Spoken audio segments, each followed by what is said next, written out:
Selamat datang di podcast Kisah Kosmik. Podcast yang menyuguhkan tentang kisah-kisah kelahiran tata surya dan sebuah kisah kosmik yang menakjubkan lainnya. Selamat menyaksikan.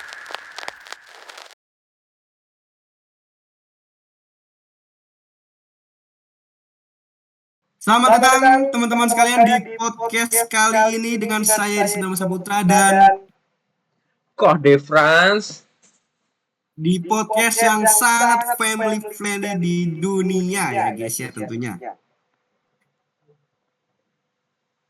Kan bertemu dengan tema apa kok? dengan tema penjelajahan kelahiran tata surya dan sebuah kisah kosmik yang sangat menakjubkan, Rizna. Oke, kita akan bentukkan ilmu tentang menyelami keajaiban tata surya dari planet-planet yang indah hingga misteri konspirasi yang membagongkan ya guys ya. Oke, siapin dirimu kok untuk pertolongan kita yang sangat luar biasa pada malam hari ini kok. Tapi sebelum kita berangkat, bolehkah aku bertanya sesuatu? Pertanyaan apa itu kok? Menurutmu, apa yang paling menarik dari tata surya? Menurutku yang paling menarik dari Tasya itu planet memiliki unik ceritanya tersendiri nih kok. Bayangin ada planet yang panasnya seperti oven nih, panas banget. Ada yang dinginnya menusuk ya kan. Ada yang memiliki cincin yang indah, cincin sampai bunga sebang cincin. Dan ada yang diselimuti atmosfer tebal nih kok. Sungguh luar biasa. Itulah yang membuat saya jadi tertarik untuk mempelajari lebih jauh tentang tata surya nih kok. Wis, benar sekali, Rizna. Dan jangan lupa,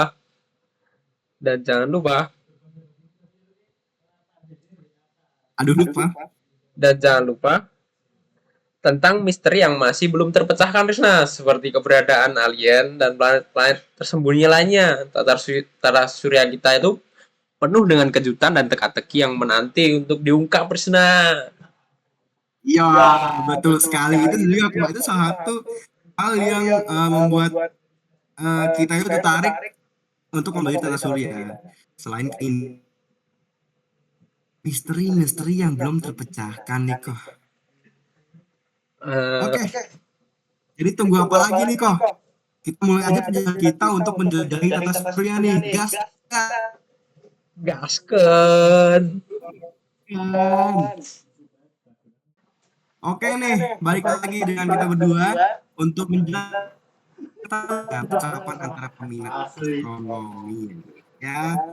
Dan kan kok miliaran tahun yang lalu di hamparan ruang angkasa yang luas terdapat awan gas dan debu raksasa bernama Nebula Orion. Awal kolosal ini berukuran lebih dari 200 tahun cahaya dan mengandung massa setara 200.000 matahari, melayang bagikan pulau. Itu menyimpan rahasia penciptaan yang luar biasa, sebuah kisah kosmik yang akan melahirkan sistem tata surya yang kita kenal dan dihuni saat ini. Nah, ini kok di dalam nebula Orion, gaya gravitasi mulai bekerja, tarik antar partikel gas dan debu, didorong oleh gelombang kejut, ledakan bintang-bintang masih di sekitarnya, memicu keuntuhan awan raksasa. Ini seiring waktu, awan tersebut berputar dan mengadakan pusaran yang semakin panas dan padat. Di pusat pusaran utama, inti yang sangat panas dan bercahaya mulai terbentuk menjadi matahari kita. Gimana kok? Dari situ saja udah kelihatan luar biasa sih. Jadi matahari kita terbentuk dari inti nebula Orion yang runtuh. Apa gimana tuh? Tepat sekali kok. Nebula inti kita terbentuk dari nebula Orion yang runtuh. Di sekitar inti matahari yang baru lahir itu ada piringan gas dan debu yang berputar yang disebut disk akresi mulai terbentuk. Disk ini kaya akan berbagai elemen dan senyawa menjadi bahan baku bagi pembentukan planet-planet nih kok. Hmm, Lalu bagaimana planet-planet terbentuk dari disakresi itu? Oke, untuk planet-planet terbentuk dari disk akresi ini terjadi karena seiringnya waktu, gravitasi dan tabrakan antar partikel dalam disk akresi memicu pembentukan gumpalan-gumpalan material yang lebih besar. Gumpalan-gumpalan ini kemudian berkembang menjadi planet-planet raksasa, raksasa seperti Jupiter dan Saturnus nih kok. Planet raksasa? Bagaimana dengan planet-planet kecil yang seperti Bumi dan Mars? Hmm, seperti Bumi dan Mars. Oke, ada eh, bagian dari jauh matahari ini di wilayah yang lebih dingin, debu dan es mulai memadat kok, membentuk planet seperti Bumi, Mars, Venus, dan Merkurius. Proses pembentukan planet-planet ini berlangsung selama jutaan tahun dengan tabrakan dan penggabungan antara gumpalan materi yang terus terjadi. Oke kok, itu sih eh, gimana terjadinya planet-planet kecil seperti Bumi dan Mars. Sungguh proses yang sangat panjang ya dan sangat kompleks. Lalu, bagaimana dengan asteroid dan komet? Gimana tuh Risna? Asteroid dan komet itu terbentuknya bagaimana? Itu bentuknya asteroid dan komet. Itu terjadi karena sisa-sisa material dari disk akrasi yang tadi itu membentuk asteroid, komet, dan benda-benda langit kecil lainnya. Asteroid, fragmen batuan dan logam yang tersisa dari pembentukan planet mengorbit matahari dalam sabuk asteroid antara Mars dan Jupiter. Komet, bola es, dan debu yang mengorbit matahari dalam lintasan lonjong menyimpan petunjuk tentang awal tata surya kita nih, Ko. Wah, begitu banyak benda langit yang terbentuk dari nebula Orion. Kelainan tata surya kita benar-benar kisah kosmik yang menakjubkan, Risna. Betul sekali kok, menakjubkan bukan? Untuk memahami proses pembentukan tata surya ini tidak hanya membantu kita memahami asal-usul planet kita sendiri, tetapi juga membantu kita mencari planet lain yang berpotensi menampung kehidupan di alam semesta yang luas nih kok. Sebuah petualangan yang kosmik yang tak terbayangkan. Terima kasih banyak atas pencerahannya. Risna, pengetahuanmu tentang astronomi selalu memukauku. Oke, sama-sama nih kok. Senang bisa berbagi pengetahuan dengan kok. Eh, Semoga kecintaan kita terhadap astronomi terus berkembang dan membawa kita pada penemuan-penemuan luar biasa di masa depan. Baik, Krisna. Oke nih kok, setelah kita menjelajahi asal-usul tata surya, ya, coba dong jelasin ke saya eh, apa sih keajaiban di planet-planet tata surya? Hmm, wah, sangat menarik, Krisna.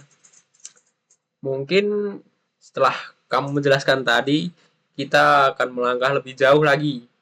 Kini saatnya kita melangkah menuju planet-planet yang mengorbit matahari kita. Setiap planet memiliki karakteristik dan keunikan sendiri, bagaikan permata-permata kosmik yang menawarkan pemandangan dan misteri yang berbeda, Risna. Oke, kira-kira nih kita mulai dari mana dulu ya kok? Dari planet mana dulu nih kira-kira? Hmm, mungkin Risna pertama mari kita kunjungi Merkurius terlebih dahulu. Planet mungil yang berada paling dekat dengan matahari. Permukaannya yang berbatu dihiasi kawah-kawah akibat tumpukan asteroid dan komet yang tak terhitung jumlahnya.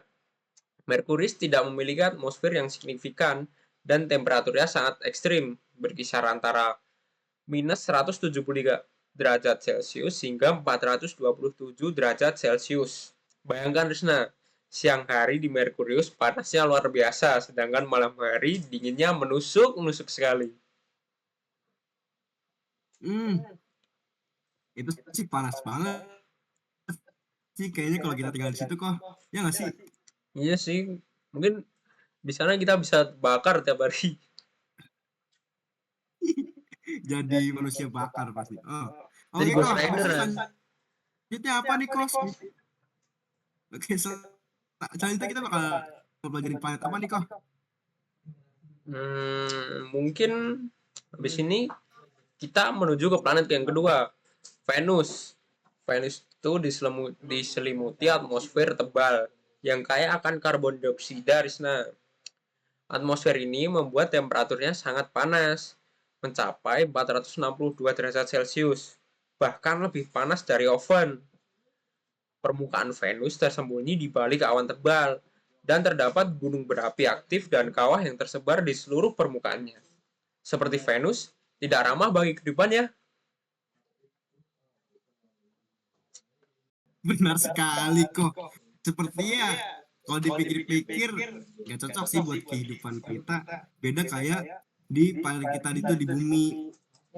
Itu adalah permata biru yang penuh kehidupan di tengah tata surya. Atmosfernya tipis, terus kayak oksigen, ya kan? Terus permukaan terdiri dari daratan dan lautan yang luas nih kok. Terus juga bumi itu salah satu planet yang diketahui mendukung kehidupan dan merupakan rumah bagi keanekaragaman hayati yang luar biasa. Sungguh, sepertinya kita beruntung sih kalau sudah tinggal di planet yang aman, tentram, dan indah ini kok. Setuju sih, Krishna. Bumi itu merupakan rumah yang sangat berharga bagi kita. Melanjutkan perjalanan, kita akan menemukan Mars, plat merah yang penuh misteri. Mars memiliki atmosfer tipis dan permukaannya yang dingin, dengan suhu rata-rata sekitar minus 63 derajat Celcius. Permukaan Mars dihiasi dengan gunung berapi, lembah, dan ngarai yang menakjubkan, Risna. Bukti ilmiah menunjukkan bahwa Mars mungkin pernah memiliki air cair di masa lalunya, membuka kemungkinan adanya kehidupan di masa lampau. Sangat menakjubkan bila dibayangkan kan reruntuhan peradaban kuno di Mars. Hmm, oh dipikir-pikir keren juga sih, tapi kira-kira ada nggak ya yang udah tinggal di sana? Kayaknya belum sih kok. Tapi setelah kita, setelah kau ini menjelaskan ke saya bagaimana keindahan dan kejutan-kejutan yang ada di planet-planet lainnya itu, bagaimana dengan planet raksasa di luar Mars nih kok, selain Mars? Mungkin di luar Mars, kita akan menemukan Jupiter. Jupiter adalah planet raksasa gas dengan atmosfer tebal yang terdiri dari hidrogen dan helium. Jupiter terkenal dengan bintik merah raksasa, badai antisiklon yang telah mengamuk selama berabad-abad. Jupiter memiliki banyak satelit, termasuk Io, Europa, Ganymeda, dan Callisto, yang masing-masing memiliki karakteristik unik sendiri. Seperti Jupiter bagaikan dunia alien yang fantastis, Risna.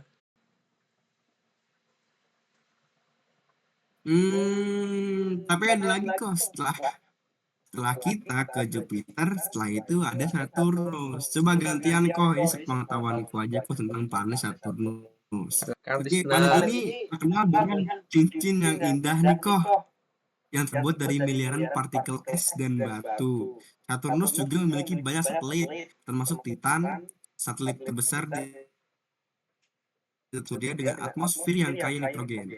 Bayangkan melayang di atas cincin Saturnus dan melihat pemandangan yang luar biasa. Benar sekali, Risna. Di bagian luar tata surya, kita akan menemukan Uranus dan Neptunus, planet-planet es raksasa. Kedua planet ini memiliki atmosfer tipis yang kaya akan hidrogen, helium, dan metana. Uranus dan Neptunus memiliki banyak satelit, dan Neptunus memiliki sistem cincin yang samar-samar. Menjelajahi planet-planet es ini pasti akan memberikan pengalaman yang tak terlupakan. Hmm, bener banget nih. Oke, eh, Pada akhirnya mempelajari planet-planet tata surya ini memberikan wawasan yang luar biasa tentang asal-usul dan evolusi sistem kita, dan membantu kita memahami tempat bumi di alam semesta yang luas, menjelajahi ruang angkasa, terus membuka misteri baru tentang planet-planet ini, dan mungkin suatu hari nanti kita akan menginjakkan kaki di dunia lain. Sungguh petualangan kosmik yang tak pernah terbayangkan itu. Setuju banget nih Risna, setiap planet memiliki cerita dan keunikannya masing-masing, bagaikan permata-permata kosmik yang menanti kita untuk kita teliti Risna.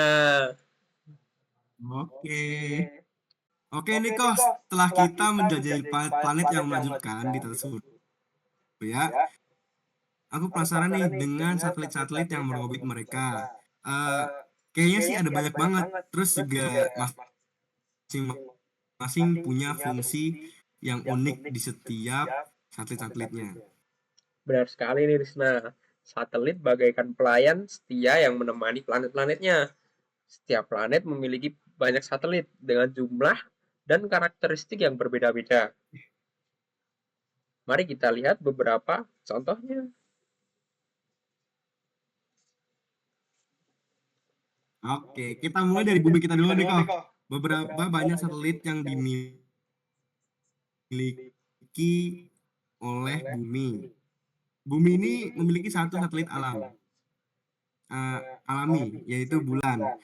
Bulan telah menjadi teman setia bumi selama miliaran tahun dan memainkan peran penting dalam berbagai hal, seperti siklus pasang surut, stabilitas rotasi bumi, dan bahkan inspirasi bagi banyak karya seni dan budaya. Wah, ternyata bulan punya peran yang sangat penting ya, bagaimana dengan planet lainnya. Oke, buat planet lainnya, Jupiter itu gas memiliki 79 satelit yang diketahui, termasuk Io, Europa, Ganymede, dan Callisto. Masing-masing karakteristik dan keunikannya sendiri nih kok. Seperti Io yang penuh dengan gunung berapi aktif, dan Europa yang diyakini memiliki lautan bawah tanah, dan Ganymede yang merupakan satelit terbesar di tata surya, dan Callisto yang memiliki permukaan yang sangat berkawah.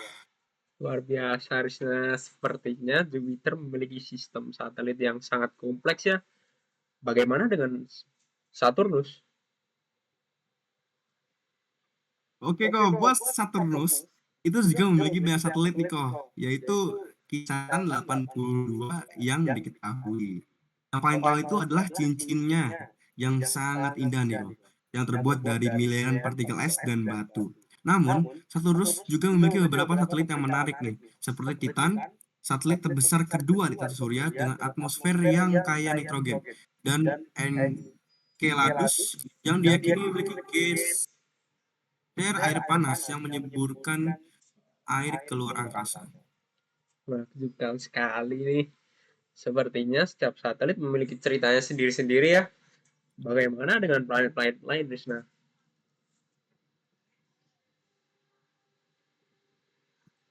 Oke, Mars. Selanjutnya kita akan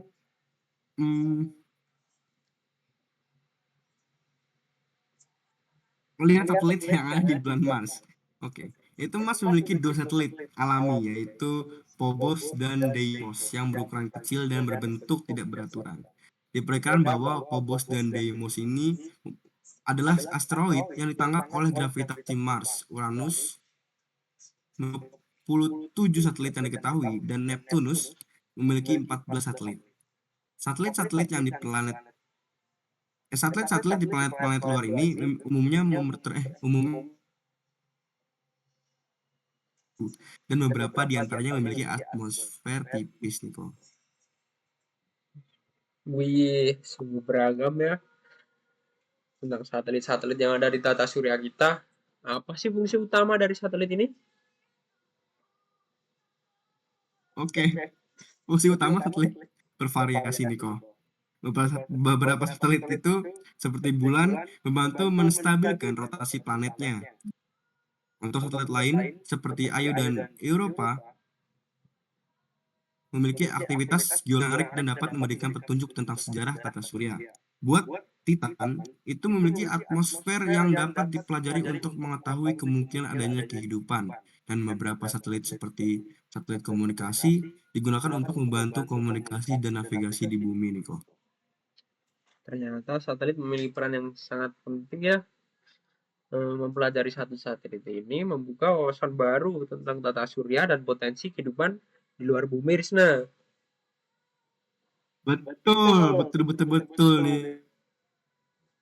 Bagaikan jendela kecil yang memungkinkan kita melihat keragaman dan keajaiban alam semesta. Seiring perkembangan teknologi, kita akan terus mempelajari lebih banyak tentang satelit dan peran penting dalam tata surya nih kok. Aku sih tidak sabar untuk mengetahui lebih banyak tentang satelit-satelit ini di masa depan. Terima kasih atas informasinya, Risna. Sama-sama kok. Oke nih kok, setelah kita menjelajahi keajaiban planet dan satelit di tata surya, aku ingin membahas tentang dampak satelit terhadap lingkungan dan polusi ruang angkasa nih. Semakin banyak satelit yang diluncurkan, kira-kira dampaknya bagi bumi dan ruang angkasa itu apa sih kok? Hmm, benar, Risna. Dampak satelit terhadap lingkungan dan polusi ruang angkasa adalah topik yang sangat penting untuk dibahas saat ini. Karena apa? Karena semakin banyak satelit yang diluncurkan, semakin besar pula potensi dan dampaknya, Risna. Oke nih kok, kira-kira dampak yang kau ketahui itu apa sih dampak negatifnya gitu? Kira-kira apa ya kok? Mungkin sih, kira-kira yang pertama tuh ada risiko tabrakan antar satelit. Semakin banyak satelit yang mengorbit bumi, semakin tinggi kemungkinan tabrakan yang dapat menghasilkan pecahan puing-puing yang berbahaya bagi satelit lain dan bahkan berpotensi jatuh ke bumi, Risnya. Mungkin jatuh jadi serpihan meteor Oh, gitu. oi, mengerikan.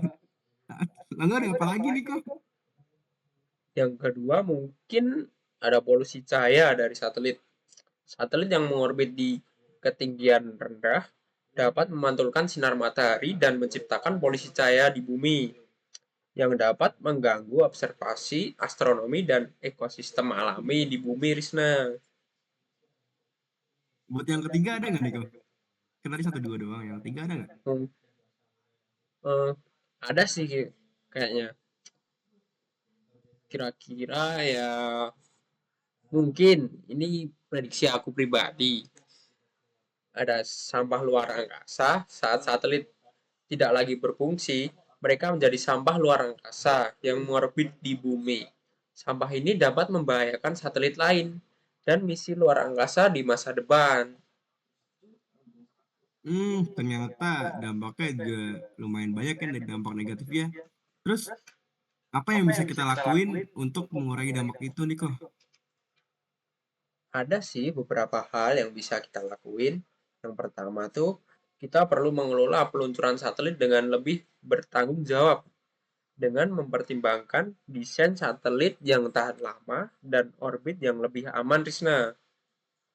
Terus, yang kedua, Hmm, mungkin kita perlu mengembangkan teknologi untuk membersihkan sampah luar angkasa. Ada beberapa ide yang sedang dipelajari, seperti menggunakan robot atau laser untuk menangkap dan menghancurkan sampah di luar angkasa.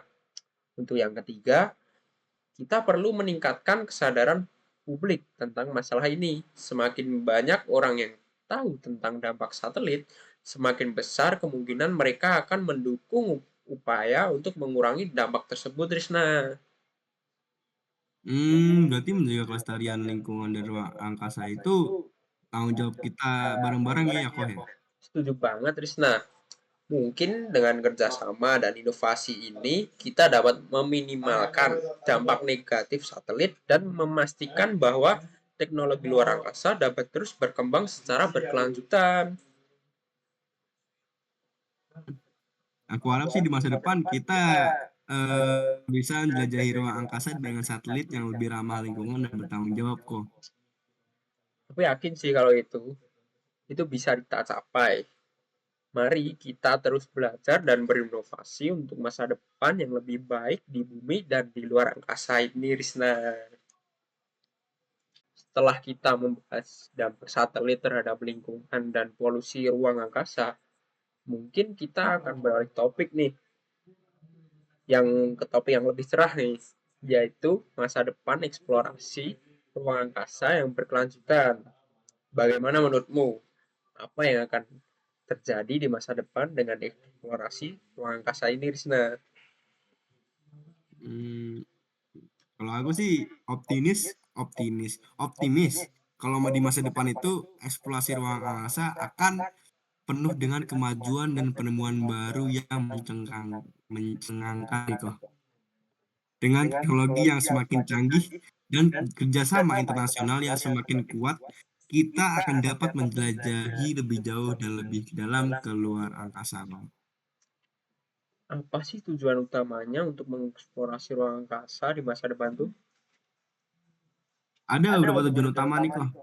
Di antaranya itu ada menjelajahi planet di bulan, ini atas surya kita, untuk mencari tanda-tanda kehidupan, untuk memahami sejarah dan evolusinya, dan mencari sumber daya alam. Membangun permukiman manusia di luar angkasa, terutama di bulan Mars, dan kemungkinan kehidupan di luar bumi.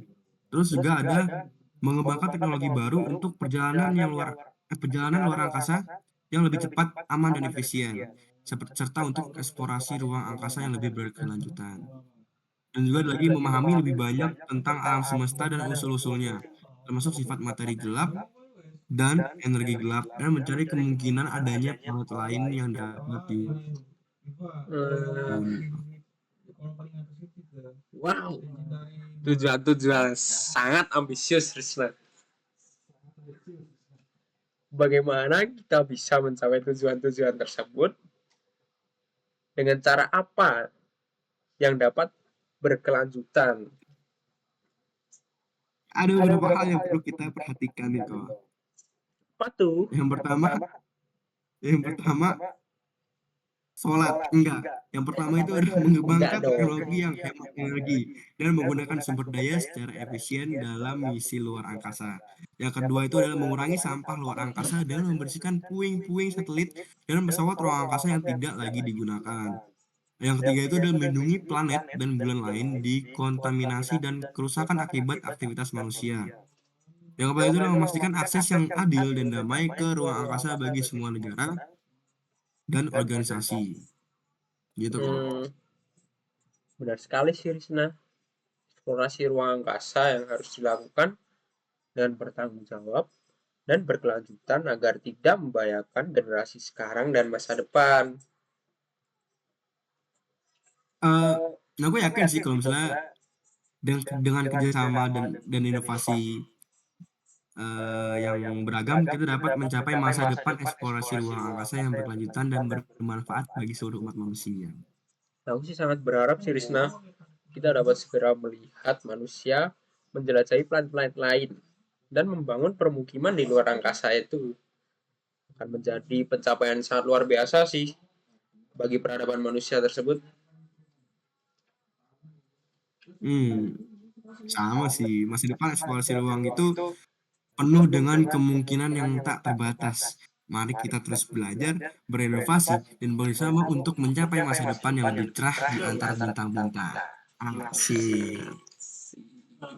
Nah, mungkin setelah Ah, kita mempelajari tentang planet, satelit, dampak satelit di luar angkasa, mungkin kita ada yang kurang nih. Mungkin kita harus mengulik-ngulik tentang di balik keindahan dan keajaiban tata surya. Ada apa saja sih di sana? Mungkin di sana tuh terdapat sisi lain yang sangat menarik untuk dibahas, seperti konspirasi, misteri, dan fakta yang masih belum terungkap, Risna. wah, kok penasaran sih ini. Konspirasi apa sih yang paling terkenal dalam dunia astronomi kira-kira?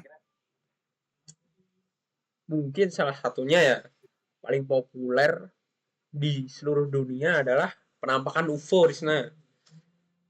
Banyak sih orang-orang mengklaim pernah melihat objek-objek luar angkasa terbang tak dikenal di langit. Bahkan ada yang mengaku diculik oleh alien. Tapi apakah bukti-bukti ini benar-benar valid?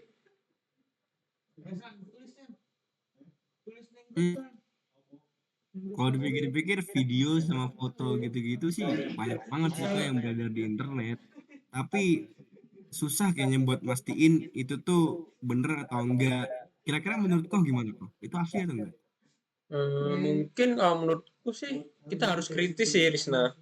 Banyak faktor yang dapat menyebabkan penampakan objek yang tidak biasa, seperti efek optik, pesawat terbang, balon udara, atau bahkan hoax.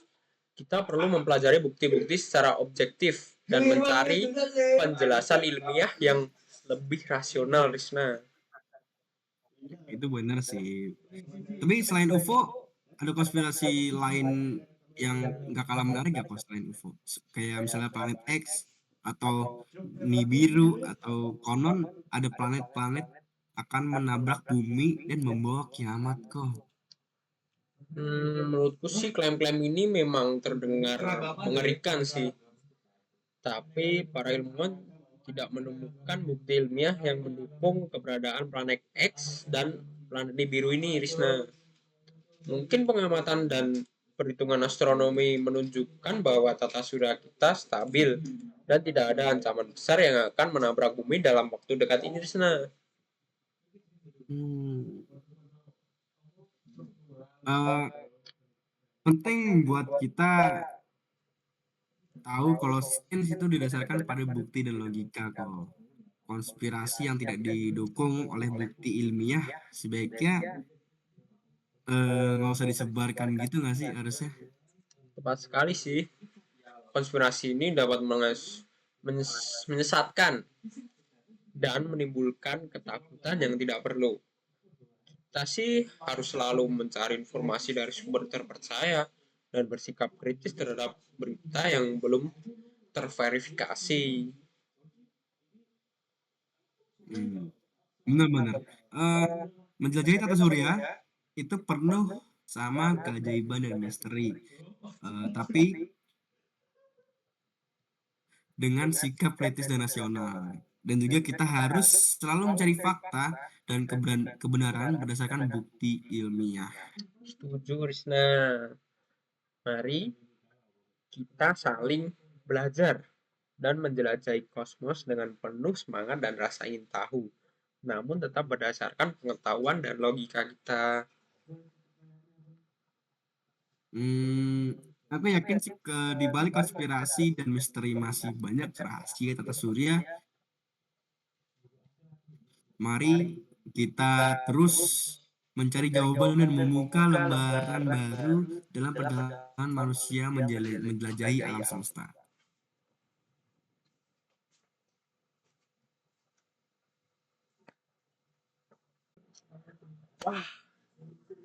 Perjalanan kita menjelajahi tata surya hari ini benar-benar luar biasa, ya, Risna. Dari kisah kelahirannya yang menakjubkan hingga misteri-misteri konspirasi yang meliputi kosmos kita ini. Kita telah mendapatkan banyak pengetahuan dan membuka mata kita terhadap keajaiban alam semesta yang ada di semesta kita ini, Risna. Benar sekali kok. Aku masih terpesona dengan keindahan planet-planet, keunikan asteroid dan komet, dan misteri yang masih belum terungkap di luar sana. Mungkin menjelajahi tata surya bersamamu sungguh menyenangkan, Risna. Perpaduan rasa ingin tahu, kecerdasan, dan logikamu membuat perjalanan ini semakin seru dan bermakna. Terima kasih banyak kok. Aku juga senang bisa belajar dan menjelajahi sama kamu kok. Aku yakin kita akan menemukan banyak hal menarik lainnya di masa depan kok. Oke, sebelum kita berpisah, kita ingin mengingatkan pendengar setiap podcast Science and Mystery Untuk terus mengikuti episode-episode selanjutnya, kita akan menjelajahi berbagai topik sains yang menarik dan misteri yang membingungkan lainnya. Yang membuat. Jangan lupa untuk selalu kritis terhadap informasi yang kamu dapatkan. Akan pertanyakan dan carilah jawabannya dengan riset yang mendalam. Sains adalah kunci untuk memahami dunia di sekitar kita. Saya Devran pamit dan rekan saya. Dan Risna pamit. Sampai Dan jumpa sampai di jumpa episode episode selanjutnya.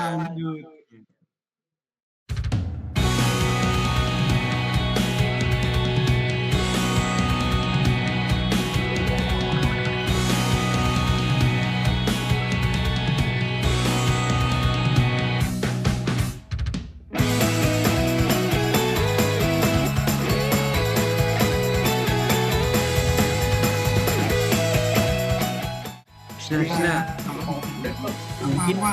aku punya ide untuk episode selanjutnya. Bagaimana kalau kita membahas tentang lubang hitam? Lubang hitam. Apa itu kok lubang hitam?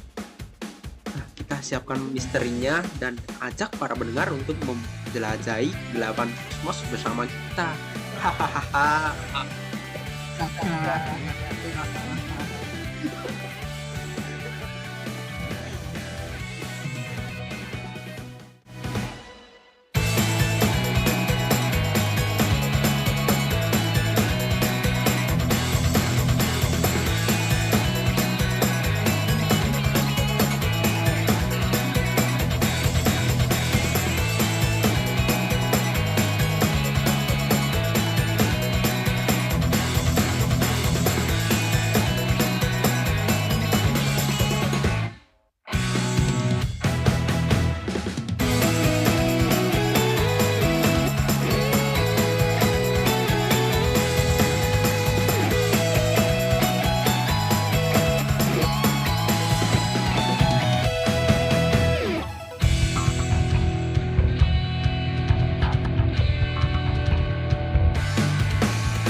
Saksikan episode selanjutnya.